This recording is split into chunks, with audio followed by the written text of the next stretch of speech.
Hello प्यारे बच्चों। I welcome you all to my channel again. I hope आप सब लोग सेफ एंड हेल्दी होंगे और अपने टर्म टू की प्रिपरेशन में कोई कमी नहीं छोड़ रहे होंगे। बच्चों, आज मैं आपके साथ में टर्म टू को लेकर एक बहुत इंपॉर्टेंट अपडेट शेयर कर रहा हूं और वो अपडेट डेफिनेटली आपके चेहरे पर एक रिलीफ लाने वाली है।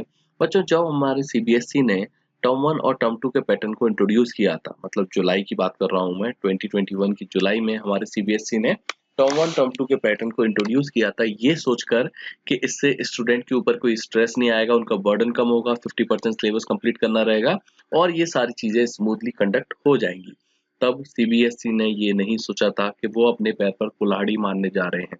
टर्म वन कैसा हुआ आपको मालूम है बहुत अच्छे से, कितने ज्यादा ब्लंडर्स हुए थे सीबीएसई की तरफ से, पेपर्स में ब्लंडर्स हुए थे, प्लस स्कूल्स ने भी काफी ज्यादा स्टूडेंट्स को चीटिंग वगैरह करवाई थी। मतलब टोटली अनफेयर मींस से हमारा टर्म वन कंडक्ट हुआ था और हम पूरी पूरी उम्मीद जो थी वो टर्म टू से अब लगा रहे थे। लेकिन कहानी यहीं खत्म नहीं होती है। आपको मालूम है कि आपके टर्म टू में भी एक्चुअली आपकी जो क्लासेस है वो स्मूथली कंडक्ट नहीं हो पा रही just because of these Omicron cases.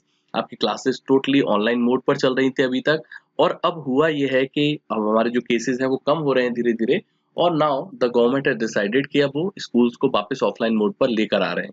एक तरफ से ये स्टूडेंट के लिए अच्छी खबर भी है, बट अब स्टूडेंट्स इस बात पर जोर दे रहे हैं कि भाई जब हमारी सारी चीजें ऑनलाइन चल रही थी तो फिर आप जो एग्जाम्स हैं, क्योंकि आपको मालूम है टर्म टू एग्जाम्स अब बहुत ज्यादा दूर नहीं है, 1 से 1.5 महीने के बाद में आपके term two examination most likely चालू हो जाएंगे।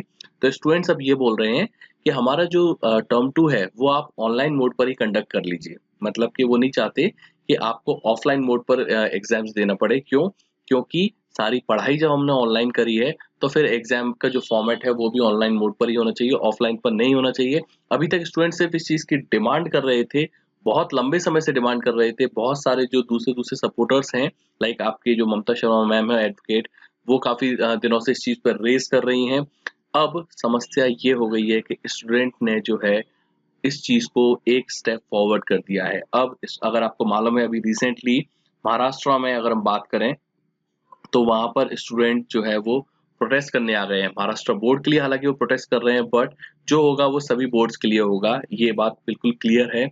और स्टूडेंट सिर्फ इस चीज की डिमांड कर रहे हैं। देखिए यहाँ पर मैं आपको बता देता हूँ कि यहाँ पर क्लियरली लिखा हुआ है कि स्टूडेंट्स सिर्फ इस चीज की डिमांड कर रहे हैं कि जो उनके एग्जाम्स हैं वो ऑनलाइन मोड पर होना चाहिए, ऑफलाइन मोड पर नहीं होना चाहिए। यहाँ पर लिखा हुआ है कि 4 मार्च से उनके जो महाराष्ट्र बोर्ड के एग्जाम्स हैं वो चालू होने वाले हैं। मतलब बहुत ज्यादा टाइम नहीं है, ऑलमोस्ट 1 महीना बचा हुआ है जिसमें उनको वो सारी प्रिपरेशन करनी है, और स्टूडेंट बिल्कुल भी नहीं चाहते हैं कि उनका ऑफलाइन मोड पर होना चाहिए। इसके सपोर्ट में बहुत सारे वहाँ के जो फेमस बोलना चाहिए पर्सनैलिटीज हैं, सोशल मीडिया इन्फ्लुएंसर हैं, जैसे आप जानते होंगे इनके बारे में, हिंदुस्तानी भाव के बारे में, यहाँ पर वो भी सपोर्ट में आए हैं।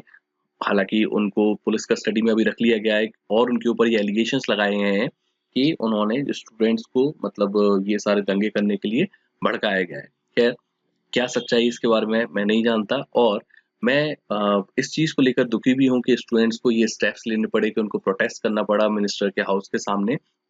मतलब इस समय जो हमारा पढ़ने का है, उस समय हम अगर इन सब चीज़ों में लग रहे हैं तो डेफिनिटली बात बहुत आगे तक बढ़ गई होगी। Well, let's hope for the best कि जो गवर्नमेंट है वो कुछ एक स्टूडेंट फ्रेंडली डिसीजन लेकर आए जिससे सभी स्टूडेंट्स का फायदा हो।